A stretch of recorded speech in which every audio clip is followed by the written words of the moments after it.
Welcome to the latest episode of Five on the Floor on the Five Reasons Sports Network. Thanks for joining us on your favorite podcast app on Apple Podcasts. On Android, we recommend Spotify. Also, check out the Five Reasons YouTube channel for content across the South Florida sports spectrum. Also, you can find Off the Floor. That's our Discord server, $2.99 per month. Link right here in the description. We had this Kai Jones thing a few days ago there. This is where you should be headed all the time for your information and your conversation. Again, it's Off the Floor. You can cancel at any time, but make sure that you subscribe for now. Also, check out Prize Picks. Use the code 5 FIVE. Follow our baseball picks. We've been on fire lately. Use the code 5 FIVE.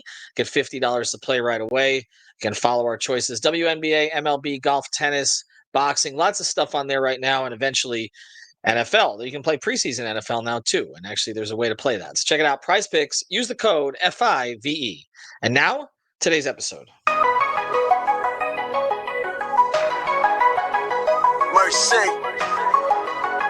luxurious, Heat Nation,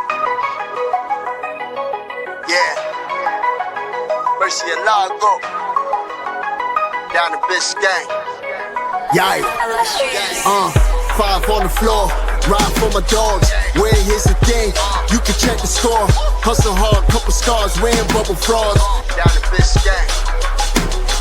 Kept the floor playing, got it all banned. Y'all seen the block, stop with one hand. And Pat we trust, it's power, have the guts. We're here to bring the heat, y'all can hang it up.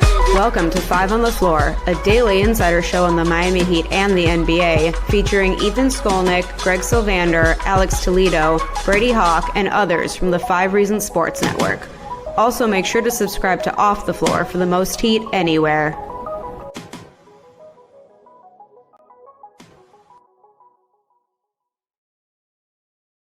Welcome back to Five on the Floor. Here's today's floor plan. I'm Ethan Skolnick. You can follow me at Ethan J. Skolnick on the Five Reasons Sports. I got Alex Toledo. You can follow him at Tropical Blanket. Not much heat news these days, so when there is some, we're going to update you on it. Also, check out our past episodes. 2006 championship series of episodes coming on that as we commemorate the 20th anniversary season. Also, present and future. We're up to four words. Four words, Alex. Yours was first, satisfactory. Brady Hawk, seeking. Greg Sylvander, crossroads. And Digital Adele. You did me dirty with this whole series, by the way. We could say I that did. for another show. Putting you first. Growth was that word from Digital Adele. And of course, this is the state of the Heat and asking all of our contributors to give their opinion on it. So we've got Sean, Brian, Eternal, others will be coming up here over the next few days. We'll continue to do those. But there is a little bit of Heat news here. And this is not a huge surprise. If you've been following us on Off the Floor, our guy Timothy Bain, based down in the Bahamas, well, he's in the States all the time. Is very close with a lot of the Bahamian national team players and others who've come from that area. Of course, when I'm down in the Bahamas every other year for training camp, I spend some time with Timmy down there, so I know how connected he is. He kind of tipped me off a few days ago to the fact that the Heat had some interest in Kai Jones. If you are not familiar with Kai Jones, who, by the way, according to Chris Haynes, worked out for the Miami Heat today before joining the Bahamian national team in Nicaragua as they're preparing for the America Cup. So that's probably why the Heat wanted to squeeze this in. Also, there was a report that he has a potential deal overseas if he wants it. But if you're not familiar with Kai Jones, this is a former first-round pick. I believe he was 19th overall by Charlotte. Played really well at Texas. Came out as some athleticism for a big guy, but had kind of a sort of a weird situation a couple years into his career, or some ranting on social media. He requested a trade. And he wasn't traded, he was waived. And so since then, Kai Jones he played 67 games in Charlotte over 21, 22, and 22, 23 seasons. He was with the Philadelphia G League affiliate. He played with the Clippers for 28 games, averaged 2.2 points. And then last year had a 12-game stint with Dallas. He actually started 6 of those games. Remember how ravaged the Mavericks were after trades and injuries. And he averaged 11.4 points and 6.6 rebounds. We'll talk about that a little bit. But obviously under circumstances where the Mavericks were just searching for anybody. Now, there's some dispute here. And have we gotten to the bottom of this? Can the Heat offer him a two-way contract, or does it have to be a standard? Because I know from Timmy talking to him that Kai Jones wants a standard, and I don't think the Heat are prepared to offer a standard right now with their tax situation. Yeah, so there was a lot of conflicting information, and I was very confused about whether or not Kai Jones was eligible for another two-way. There's rules about like after 4 years of NBA service, you're not eligible anymore.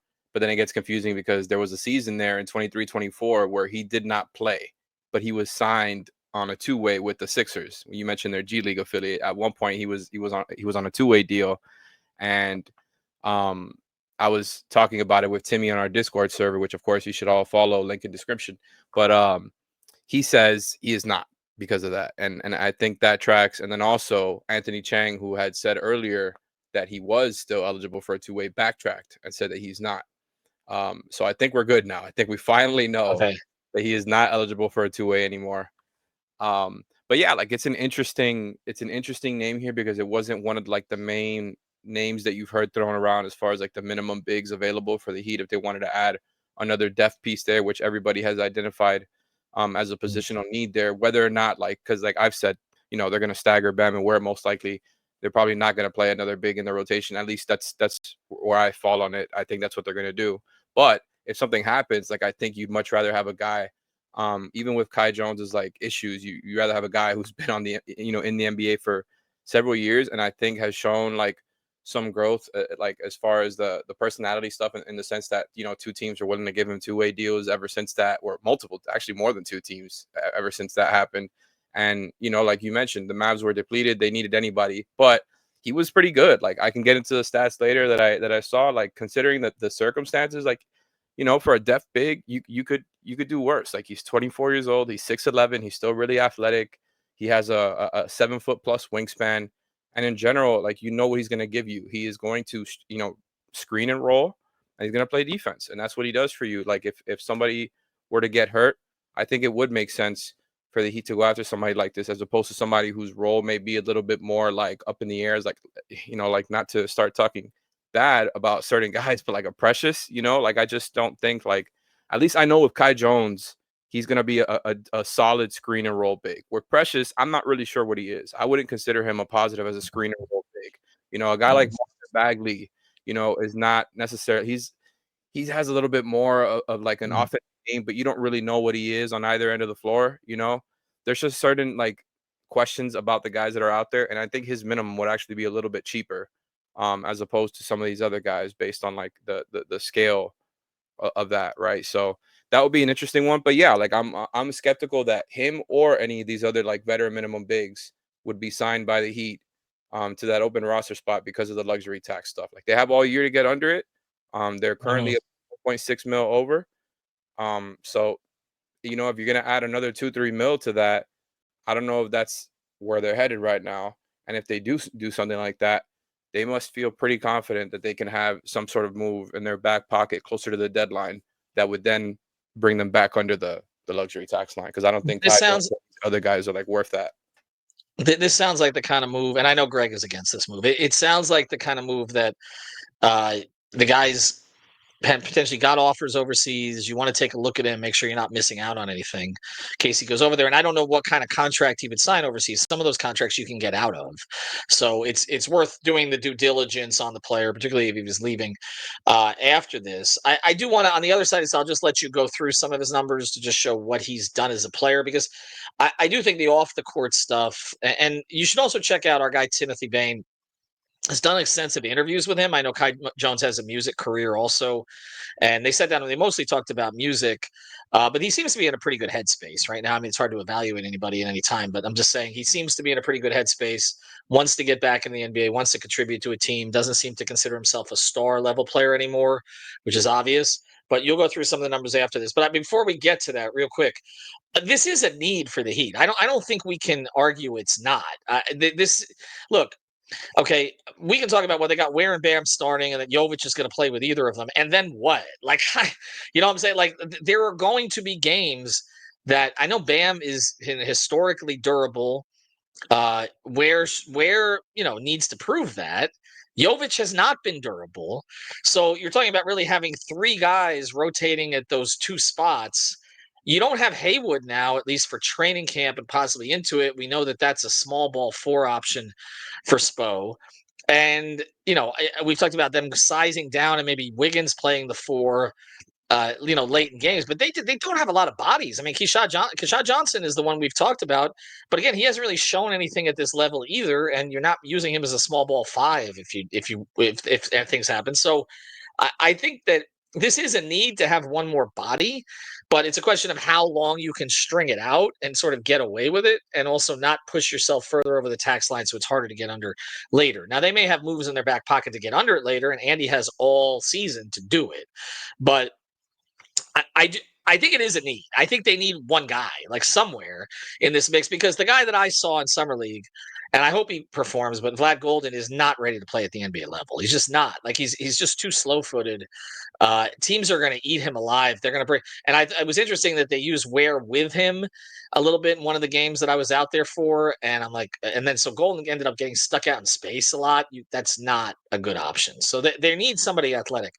On the other side of this, though, I want to ask you about Kai Jones and what he actually did in Dallas specifically during that small sample size, where the metrics fall. Before we do, though, check out the metrics for real estate.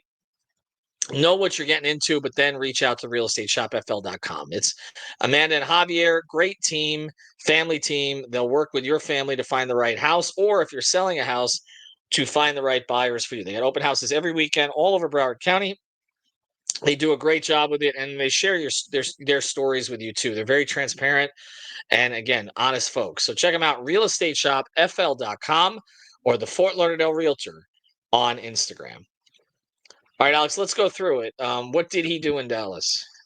All right, so like you mentioned earlier, this is still like a relatively small sample size. They were very banged up. I'm sure everybody remembers like the amount of guys that they were missing. It was not just that they were missing like their top players. They were also missing the vast majority of their rotation. And not only were playing third string guys, but like we're missing certain third string guys too, and had to sign guys that weren't on their roster. And so Kai Jones, benefited off of that, right? But it wasn't necessarily a representative like sample of what like a regular NBA season would look like for him, especially like on the Heat. Like it's obviously a very different circumstance. He would have to fit into what they have. It's not just this blank slate like the Mavs were at that time. That being said, like I mentioned earlier, with the role clarity as far as what he does and doesn't do, that's something that's changed with his career, because I think he was more of like this. I mentioned blank slate. He was a little bit more of that coming into the league. Everybody knew he was an extreme athlete. He was drafted 19th, in the 2021 draft, but he was kind of a tweener. Now I just think like he settled in as this screen and roll big, and it's a very clear-cut role, right? And I think in that role there was some positives, like the simplifying things for him. They were the Mavs in the games that he played, right, had a plus 0.83 net rating, so slightly better than neutral. That's not like very like obviously like impressive in the sense that wow, slightly better than neutral, amazing, right? But when he wasn't on the court in that time, negative 14.22 net rating. So that's like they were a terrible team. So just the fact that it's almost like they missed Luka also. Yeah, Kai Jones and Luka, those were the two biggest that's right. guys they were missing. No, but in all seriousness, like and that gap between slightly better than neutral and negative 14 net rating was also kind of split between the defense and offense. The defensive rating got better about 9 points with him on the floor. Offensive rating got better about 6 points with him on the floor. And then after that, you get to him ranking 92nd percentile in deflections per 100. We know that's a huge Spo thing. Spo loves guys who get deflections, and in general, like was a pretty, like by some of these numbers, again, in a tiny sample, in a really weird representative sample that is not going to be a representative sample. He was an above average defender. He was in the 69th percentile in steals per 100, 67th percentile in blocks per 100. This website that I highly recommend to anybody that loves basketball stats and analytics, Data Baller, right? They have this stat that's called stop percentage. And what that does is accounts for steals. It accounts for offensive fouls drawn. It accounts for blocks recovered by the defense, all of this per 100. He was in the 63rd percentile in stop percentage, right? He was in the 100th percentile when it comes to finishing and relative true shooting percentage, finishing wise versus league average. So just in general, like, what he is, right? He's an above the rim finisher. He's got a little bit in his game as far as being able to get up shots in the paint, even when he's not right next to the rim because he's so athletic. but also like the defense was just much more solid, I feel like, than it's been at other points in his career. And this guy is not going to change the game for you. He's not a needle mover by any means, but what you're talking about is a depth piece that you would want in case, one of your other bigs gets hurt. He's not going to play the 4. I can confidently say that he's not going to play the 4 for the Heat. He would be solely a 5. But look, if that's what you want, that's what he'll give you. And the last stat that I have here, 60th percentile in Darko offensive daily plus minus, 55th percentile in Darko defensive daily plus minus, right? So I just think in general, like, he was a pretty like above average guy for a guy that you're talking about on a minimum here as a depth piece. He was decent. Like he did some solid work for the Mavs in a really tough situation. Wouldn't change anything for you, but if you're comparing him to, like I said, to like Bagley and Precious and some of these other guys, if you just want a guy who is going to know his role, and despite all the questions and all that, like he does that stuff. He's very athletic. He's 24 years old. And even though like he was a kind of tweener coming in, he's 6'11" with a 7'1" wingspan and plays defense and can make some plays on the defensive end. Like, I think he fits that clean cut role, if that's what the Heat want, better than some of the other guys out there. All right, and we'll have further conversations about him. I'm going to have Timothy Bain on the podcast sometime in the next 24 hours to discuss. Again, this is not a monumental signing or anything, and I don't know that it's imminent. But if they like him, I mean, if he shows a lot, I don't think so either. But we're getting 2 episodes out of it. That's how I look at this. And look, sometimes they circle back to guys. That's the other thing. Like they could look at him now, and then they could look at him now, and then he could go overseas, and then maybe when he becomes eligible again, and they need a body later in the year, the contract doesn't have quite the same, will cost less.